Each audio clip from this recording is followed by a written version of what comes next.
The Powerpuff Girls movie is such a joy. This was released in 2002. It's an animated feature film directed by Craig McCracken, written by Charlie Bean, Lauren Foss, Craig McCracken, Paul Ruddish and Don Shank, with a voice cast including Cathy Cavadini, Tara Strong, Elizabeth Daly, Roger L. Jackson and various others. And like many people of my generation, I did grow up watching the Powerpuff Girls. The TV show came out when I was about 6, give or take.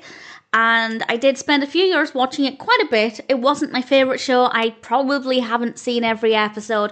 And I definitely, almost certainly positively, hadn't seen the Powerpuff Girls movie. So while it's not my first experience with the characters, I do think this is my first time watching the film. And I rather enjoyed it. This is, of course, about the 3 Powerpuff Girls who are absolutely adorable. Blossom, Bubbles and Buttercup. And the narrative focuses on the fact that initially everything is going really well, and then the girls cause a lot of destruction and have to find a way to rectify the problem. And it does develop well. I think there's a lot of substance to the narrative. It's very well written with great pacing.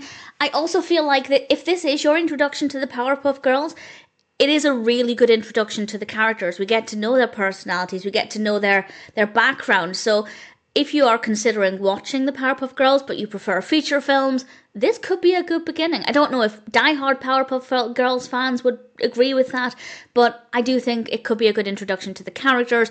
We get things set up nicely, and I will admit that while the narrative in the second half has more action, it's more well-developed, I kind of enjoyed the first half more. It was lighter and fluffier and sweeter, and just for me personally, I enjoyed that more.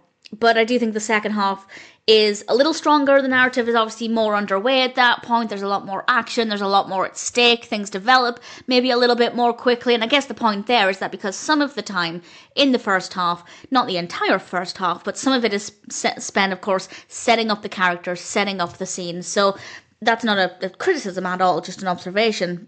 But certainly I do think the narrative is very well written. The characters are well written, they're adorable, the animation is so fabulous, the voice acting is brilliant, really great colour palette, really great music, and even though, as I said, I'd never seen this before, it still had that nostalgic feel to it, because it very much does, of course, feel like the TV show, the characters, the animation style. So it was a fun way for me to reconnect with that part of my childhood with a delightful story.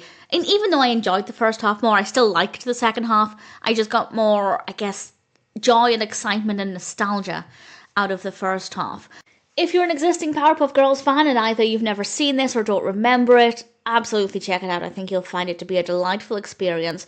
If you're brand new to the Powerpuff Girls, as I said, it's a good start. It's a good way to get to know the characters, and with a decent story as well. So all things considered, I'd say the Powerpuff Girls movie is a really good film, and I'm certainly happy to recommend it.